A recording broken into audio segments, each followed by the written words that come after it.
crianças! Tudo bem com vocês? Eu sou a professora Tainã Baquiega, da Rede Municipal de Ensino de Bertioga.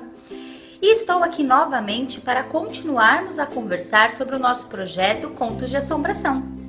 Mas antes, você já localizou em sua casa um cantinho iluminado, arejado e silencioso para se concentrar na sua rotina de estudo?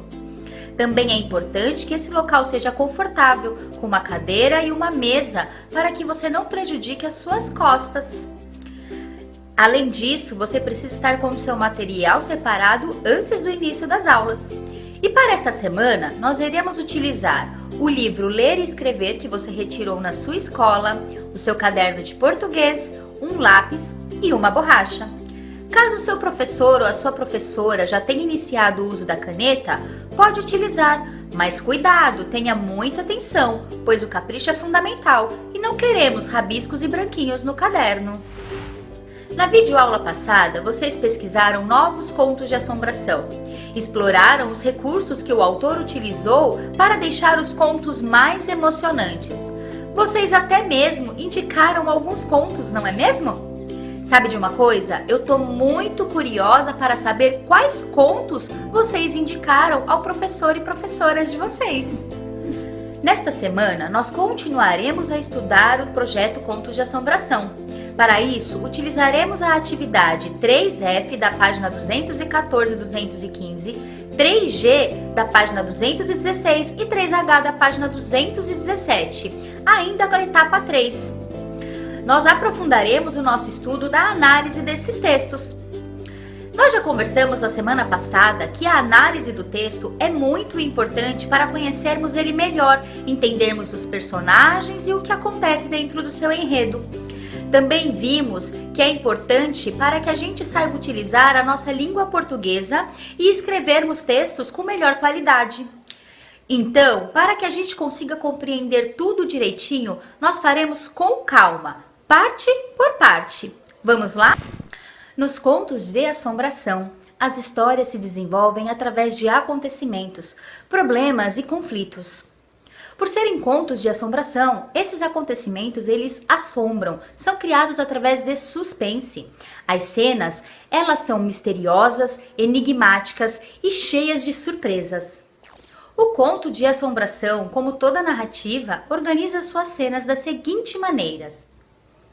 Exposição do assunto, ou seja, ele apresenta qual será o assunto abordado naquela história. O lugar onde os fatos aconteceram. Ele começa a trazer a ideia de como é o local onde tudo vai acontecer. A intriga e a complicação, a situação, problema que irá acontecer dentro da história.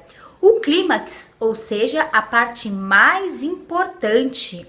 E finalmente o desfecho, que é o final da história, geralmente quando todo o enigma se resolve.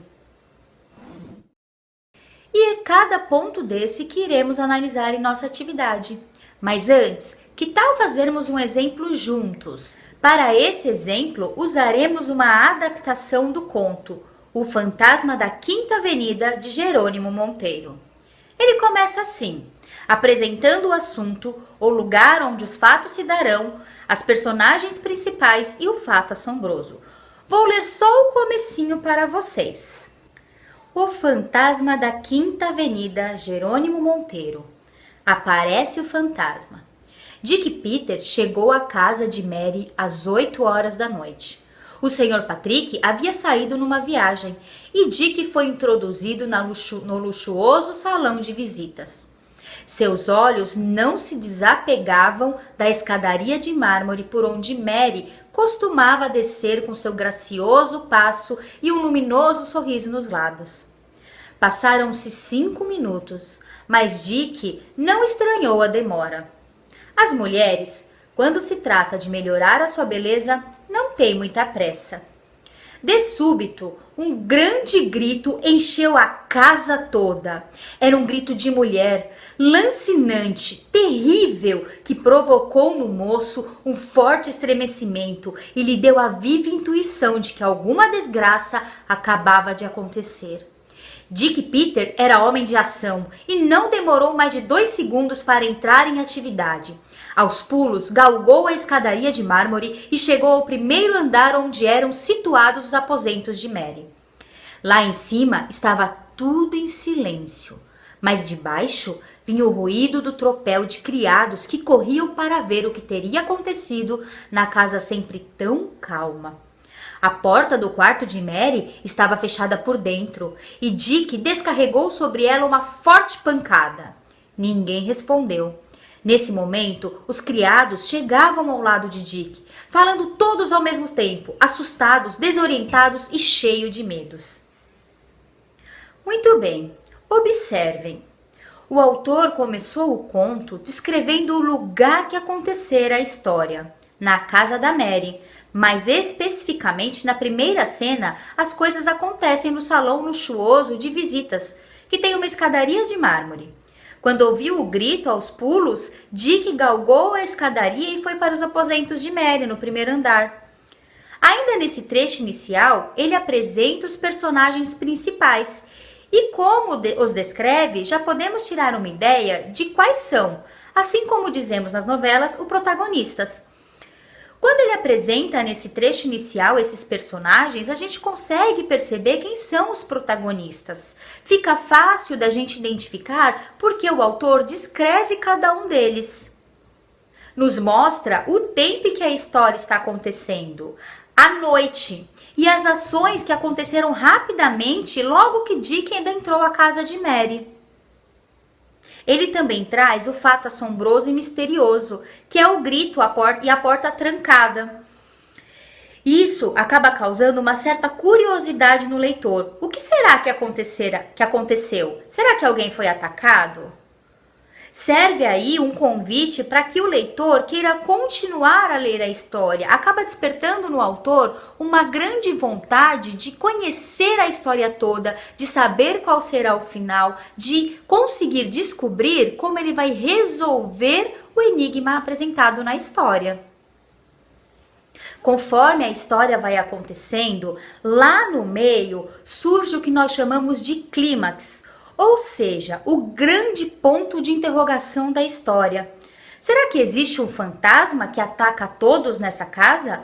Por que será que ele faz isso? Quem é ele? E será que vão conseguir pegá-lo?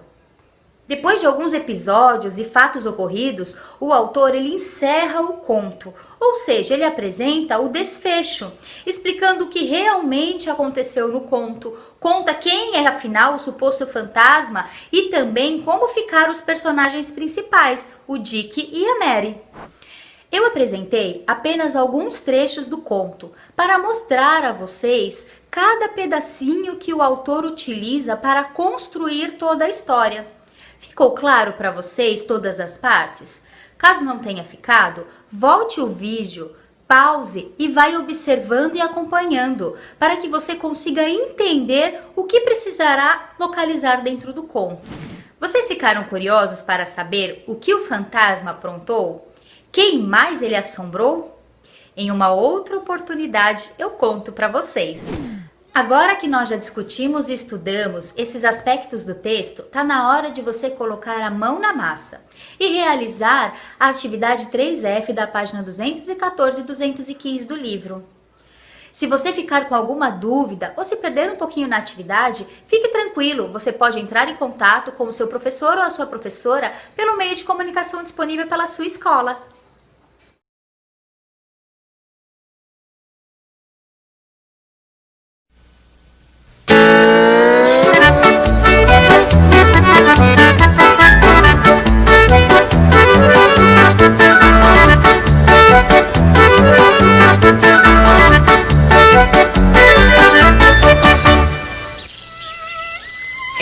E o problema é esse, sacou? E agora? De fato, é um problema e tanto. Falei, não falei? Te disse que era um problema. E o que eu faço? É realmente um problema. Você tem razão, meu filho. É um problema. Você não acreditou que era um problema, né? E agora, hein? Já disse que você tem razão, que é mesmo um problema. Isso também sei. Mas o que eu faço? Ora, quando a gente tem um problema, a gente resolve o problema. Que pergunta mais besta!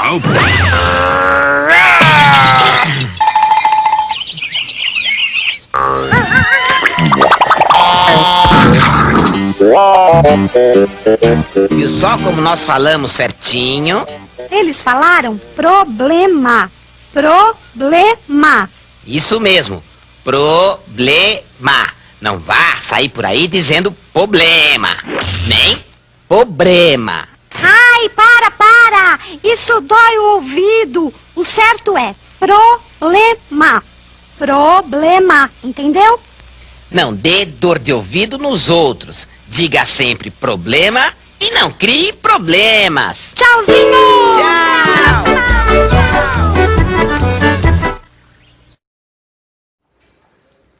Tchau, pessoal. Até a próxima.